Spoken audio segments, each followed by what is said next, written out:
बहुत अरसे पहले की बात है।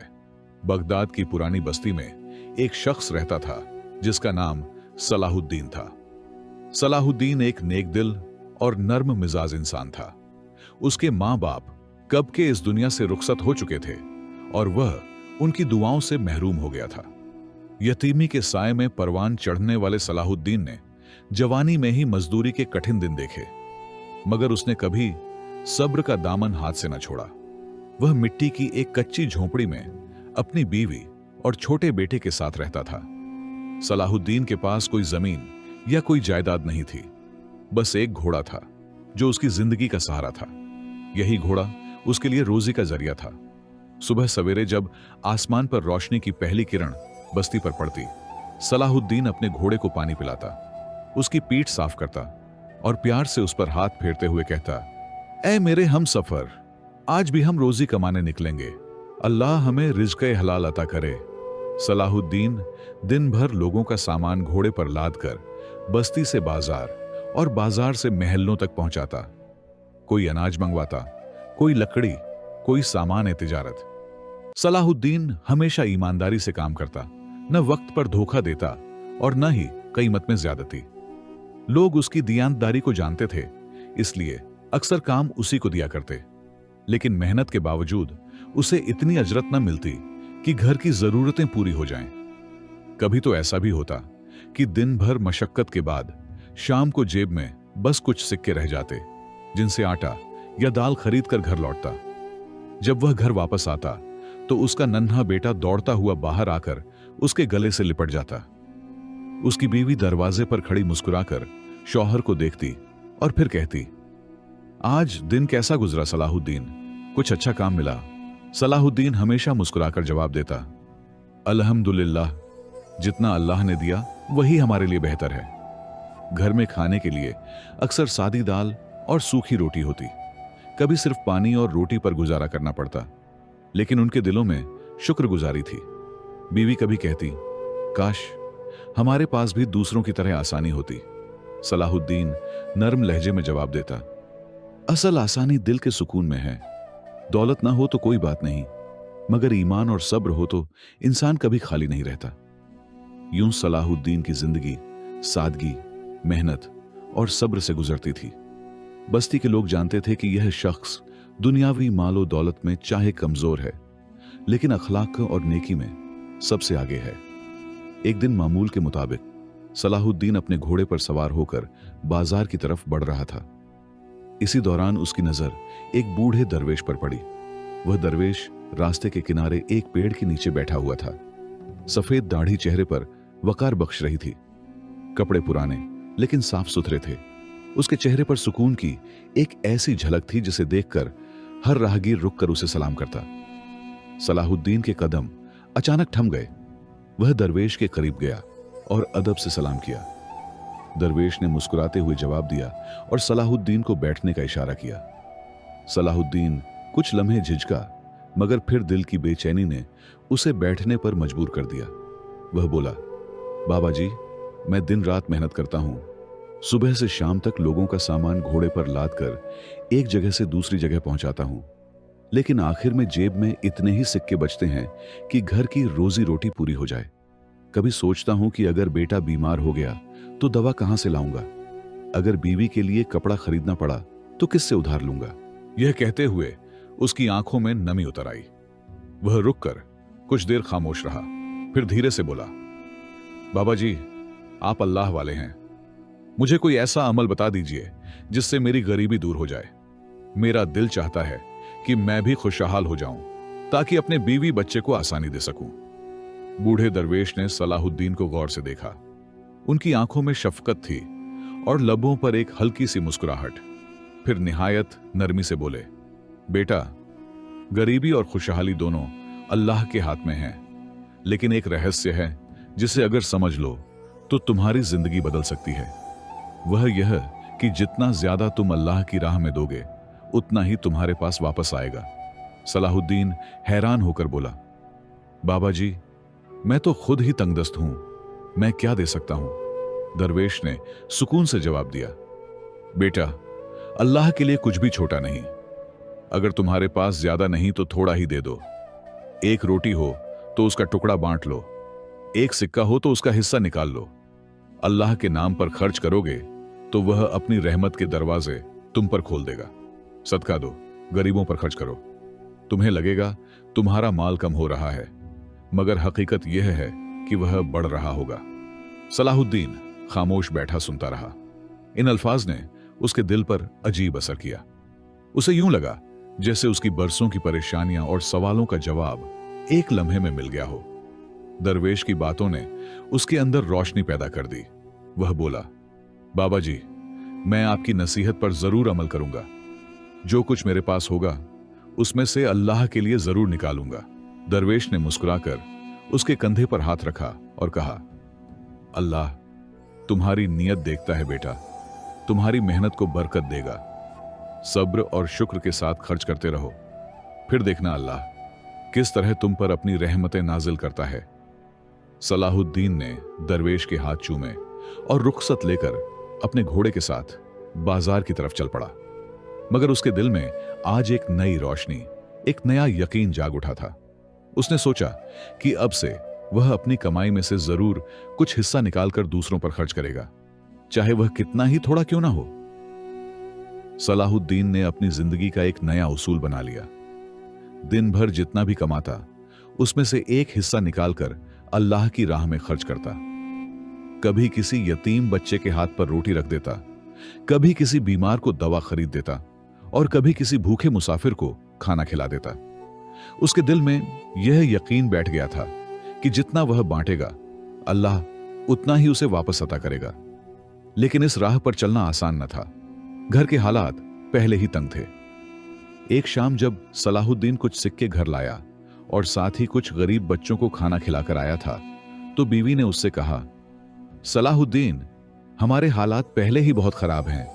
तुम मेहनत करते हो, दिन भर की थकन झेलते हो, मगर आखिर में जो कुछ लाते हो उसमें से भी कुछ हिस्सा ना जाने कहां दे आते हो।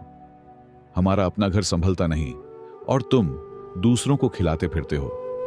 हमें क्या फायदा होगा। सलाहुद्दीन ने अपनी बीवी को प्यार से देखा और धीरे लहजे में कहा, ये पैसे जया नहीं होते, ये अल्लाह की राह में लगते हैं। जब हम किसी भूखे को खिलाते हैं तो असल में अल्लाह को राजी करते हैं, और जब अल्लाह राजी होता है तो वह अपने बंदों पर ऐसी बरकत नाजिल करता है जिसे कोई रोक नहीं सकता। बीवी खामोश हो गई, मगर दिल के कोने में फिक्र अभी भी मौजूद रही।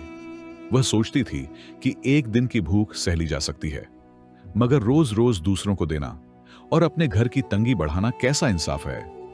लेकिन सलाहुद्दीन का चेहरा और उसका यकीन ऐसा था कि वह बहस को आगे न बढ़ाती। दिन के आखिर में जब बाजार की रौनक मध्यम पड़ जाती, दुकानदार अपनी दुकानें समेट लेते और लोग घरों को लौट जाते, तो सलाहुद्दीन भी थका हारा अपने घोड़े को साथ लेकर वापस आता। मगर वह बराह ए रास्त घर नहीं जाता था। वह अपने घोड़े को करीब के जंगल की तरफ ले जाता ताकि घोड़ा शाम के वक्त ताजा घास चर सके। जंगल बगदाद की बस्ती से कुछ फासले पर था। वहां पेड़ों की कतारें, हरी घास के कतबे और परिंदों की चहचहाहट एक सुकून दह मंजर पेश करते थे। सलाहुद्दीन घोड़े को छोड़ देता ताकि वह जी भरकर घास खा ले।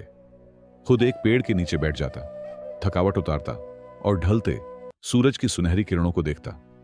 कभी आसमान की तरफ निगाह उठाकर गहरी सांस लेता और कहता, ऐ मेरे रब, मेरा सहारा तू ही है। मेरे रिज्क में बरकत डाल और मुझे सब्र और शुक्र के साथ अपनी राह पर कायम रख। जब घोड़ा सैर होकर घास चर लेता तो सलाहुद्दीन उसे पानी पिलाता, प्यार से उसके बदन पर हाथ फेरता और घर वापस आता। बीवी ने जो भी सादा सा खाना बनाया होता वह सब मिलकर खा लेते। खाने के बाद जब बस्ती पर रात की तारीकी छा जाती और हर तरफ खामोशी छा जाती, तो सलाहुद्दीन इबादत में मशगूल हो जाता। वह लंबे सजदे करता, दुआएं मांगता और कुरान की तिलावत करता। उसकी आंखों से अक्सर आंसू बह निकलते। वह अपने रब से कहता, या अल्लाह, तू जानता है कि मैं तेरी रजा के लिए खर्च करता हूं। मेरी नीयत साफ है। मेरे बीवी बच्चे को अपने कर्म से खुशहाल कर दे। मुझे कभी दूसरों के आगे हाथ फैलाने की जरूरत न पड़े। यूं सलाहुद्दीन की रातें इबादत में और दिन मेहनत में गुजरते। उसकी जिंदगी मुश्किल जरूर थी, मगर उसके दिल का सुकून सबसे बड़ी दौलत थी। वह जानता था कि अल्लाह जिस पर करम करता है उसके लिए जमीन और आसमान के दरवाजे खुल जाते हैं। वक्त गुजरता गया और सलाहुद्दीन की आजमाइशें बढ़ने लगीं। पहले तो जो थोड़ा बहुत काम उसे बाजार से मिल जाया करता था, अब वह भी कम होने लगा। लोग अपने सामान ढोने के लिए सस्ते मजदूर ढूंढ लेते या दूसरे घोड़े वालों को तरजीह देने लगे। सलाहुद्दीन सुबह सवेरे घोड़ा लिए बाजार के चक्कर काटता, मगर शाम ढले खाली हाथ ही वापस आता। एक दिन उसकी बीवी ने खाली बर्तनों को देखते हुए कहा, यह भी कोई जिंदगी है? सारा दिन निकल जाता है और घर के लिए आटे का थैला भी नहीं आता। दूसरों की औरतें जेवर और अच्छे कपड़ों में हैं और मैं दिन रात महज दाल रोटी पर गुजारा करूं। सलाहुद्दीन ने बीवी की बात सुनी, मगर चेहरे पर जरा सा भी गुस्सा ना आया। वह थके हुए लहजे में बस इतना बोला, बीवी, जो कुछ अल्लाह देता है वही हमारे लिए बेहतर है।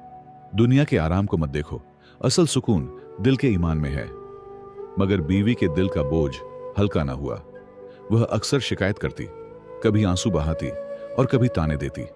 सलाहुद्दीन हर बार सब्र से सुनता और खामोशी इख्तियार करता। वह जानता था कि बीवी की शिकायत गरीबी की तंगी से जन्म लेती है। दूसरी तरफ रोजी की तंगी बढ़ती जा रही थी। कभी कभी ऐसा होता कि दिन भर में महज 2-3 सिक्के ही हाथ आते, लेकिन सलाहुद्दीन उन सिक्कों में से भी एक हिस्सा अल्लाह की राह में जरूर निकाल लेता।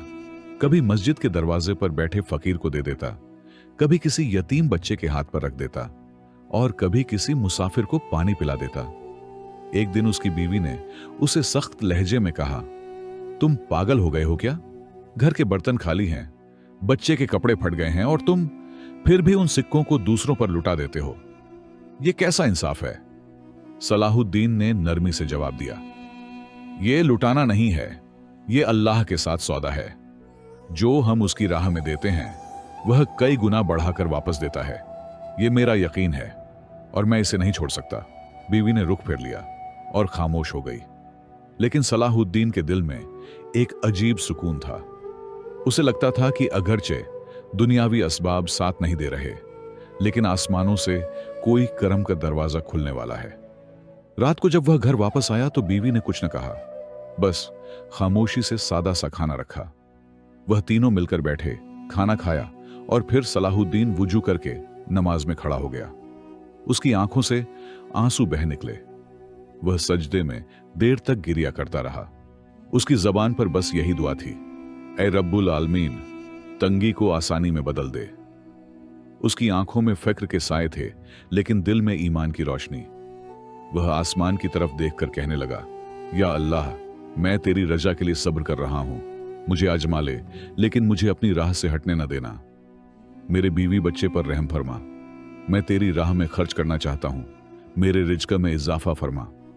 एक शाम जब सलाहुद्दीन कुछ सिक्के घर लाया तो दिन भर की थकन उसके चेहरे पर साफ दिखाई दे रही थी। उसने ठंडा पानी पिया और फिर अपने घोड़े को लेकर हमेशा की तरह जंगल की तरफ चल पड़ा ताकि वह घास चर सके। हवा में हल्की सी ठंडक थी और सूरज ढलने को था। पेड़ों की छांव में वह एक पुराने पेड़ के नीचे बैठ गया। दिन भर की मेहनत के बाद उसे कुछ सुकून मिला। वह अपनी जिंदगी, अपने हालात और अपनी बीवी की शिकायतों के बारे में सोचने लगा। उसके दिल में एक ही बात गश्त कर रही थी कि जो कुछ भी हो वह अल्लाह की राह में खर्च करना नहीं छोड़ेगा। इसी दौरान उसका घोड़ा थोड़ी बहुत घास खाकर अचानक एक तरफ हटा और एक बड़े पेड़ के नीचे जा खड़ा हुआ। सलाहुद्दीन ने सोचा कि शायद घोड़ा वहां छांव तलाश कर रहा है, लेकिन उसकी हैरत उस वक्त और बढ़ गई जब घोड़े ने जोर जोर से जमीन पर पांव मारना शुरू कर दिए। सलाहुद्दीन ने घोड़े को वापस घास के करीब लाया, लेकिन कुछ ही लम्हों बाद घोड़ा फिर उसी पेड़ के पास गया और वही अमल दोहराया। अब सलाहुद्दीन को और ज्यादा ताज्जुब हुआ। वह करीब गया तो उसने देखा कि पेड़ के नीचे की मिट्टी काफी नरम थी, जैसे हाल ही में किसी ने खोदी हो। सलाहुद्दीन के दिल में तजस्सुस बढ़ने लगा। उसने अपने हाथों से मिट्टी हटानी शुरू की। नरम मिट्टी को हटाते हटाते अचानक उसका हाथ किसी सख्त चीज से टकराया। दिल की धड़कन तेज हो गई। उसने और मिट्टी हटाई तो एक पुराना सा संदूक नजर आया। उसका दिल खुशी और हैरत से धड़कने लगा। बड़ी मुश्किल से उसने संदूक को बाहर निकाला। संदूक काफी भारी था, लेकिन सलाहुद्दीन ने हिम्मत न हारी और आखिरकार उसे खोलने में कामयाब हो गया। जैसे ही ढक्कन खुला तो उसकी आंखें हैरत से फैल गईं। अंदर सोने चांदी के ढेर लगे थे, जैसे किसी ने बरसों पहले खजाना छिपाकर यहां रख दिया हो। सलाहुद्दीन के होंठों से बेइख्तियार अल्हम्दुलिल्लाह निकल गया। आंखों में आंसू आ गए और वह जमीन पर सजदे में गिर गया। उसने सोचा कि वाकई अल्लाह अपने बंदों को आजमाता है और जो सब्र करता है उसे ऐसी जगह से रिज़्क़ देता है जिसका वह गुमान भी नहीं कर सकता। सलाहुद्दीन ने संदूक बंद किया और बड़ी एहतियात से उसे अपने घोड़े पर लाद कर घर ले आया। घर पहुंचते ही उसने बीवी को आवाज दी। बीवी पहले तो रोज की तरह परेशान हाल नजर आई, लेकिन जब सलाहुद्दीन ने संदूक खोला और अंदर का खजाना दिखाया तो उसके मुंह से हैरत में सिर्फ एक जुमला निकला, ये सब कहां से आया? सलाहुद्दीन मुस्कुराकर बोला, ये अल्लाह की राह में खर्च करने का नतीजा है। मैंने तुम्हें कहा था कि अल्लाह की राह में कुछ भी जाया नहीं होता। देखो, आज अल्लाह ने हमें वह दिया है जिसका हमने कभी सोचा भी ना था। यह सुनकर उसकी बीवी की आंखों से आंसू बह निकले। वह शर्मिंदगी से बोली, सलाहुद्दीन, मुझे माफ कर दो। मैंने हमेशा तुम्हें ताने दिए, हमेशा कहा कि तुम पैसे जाया करते हो, लेकिन आज अल्लाह ने मुझे भी दिखा दिया कि तुम सही थे। सलाहुद्दीन ने उसे तसल्ली दी और कहा, अल्लाह का शुक्र अदा करो, क्योंकि ये सब उसी की देन है और हमें चाहिए कि अब इस दौलत को अपने ऊपर ही न लगाएं, बल्कि दूसरों की मदद करें। यूं सलाहुद्दीन के हालात बदल गए। वह दिन ब दिन और ज्यादा लोगों की मदद करने लगा। गरीबों को खाना खिलाता, यतीमों के सिरों पर हाथ रखता और जरूरतमंदों के लिए अपने दरवाजे हमेशा खुले रखता। उसकी बीवी भी बदल गई। वह भी उसके साथ गरीबों की खिदमत में लग गई। लोग दूर दूर से सलाहुद्दीन के अखलाक और सखावत की मिसालें देने लगे। दोस्तों, इस कहानी से हमें यह सबक मिलता है कि अल्लाह की राह में खर्च करना कभी जाया नहीं जाता। इंसान वक्ती तौर पर मुश्किलों और आजमाइशों में मुब्तला हो सकता है, लेकिन अगर वह सब्र और शुक्र के साथ नेक अमल करता रहे तो अल्लाह उसे ऐसी जगह से रिज़्क़ अता करता है जहां से वह कभी सोच भी नहीं सकता। दुनियावी ताने और मायूसियां वक्ती होती हैं, मगर अल्लाह पर भरोसा करने वाला कभी खाली हाथ नहीं रहता।